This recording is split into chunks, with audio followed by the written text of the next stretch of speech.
My brother, as they were walking down, was thinking to himself, now if I just go like this, everyone is going to think, no one is going to even notice me because I'm going to be the same as everybody else. So I want to do something completely different.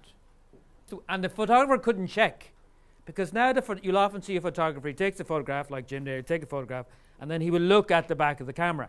And what he's doing is he's checking the screen to see if the photograph turned out okay. And you do that with your phone. But in those days, it was film, so you couldn't check. You just took the photo, and then you didn't know until later on if the photo was going to be good or really bad. So all the kids went down the back, and they all stood there, 100 kids, the back of Clonard Church, like this, being really holy. The photograph was snapped, and they opened up the paper. And my mother was so happy. She, oh, my beautiful son is going to be in here making his first Holy Communion. But then the smile dropped from her face, because there was 99 children doing this. And then there was one child doing this. So that night, darkness fell and he was going to bed, and he got into bed and pulled up his covers, and he was smiling away to himself, and suddenly he looked over and the black dog was sitting there once again, waiting for a name. Now Witch Darby looked at him and said, no, the deal is done. I just wanted the farmer, that's all I wanted. But the dog sat and he stared and he stared and he stared, and he waited.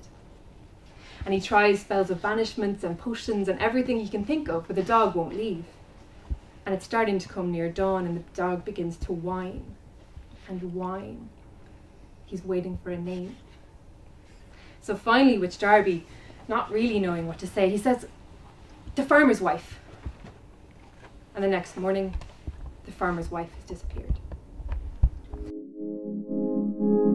And the Mayflower was fairly big for a cargo vessel in those days, but it wasn't a big vessel to be going all the way across the ocean. It was a ship that was used for transporting wine to and from France.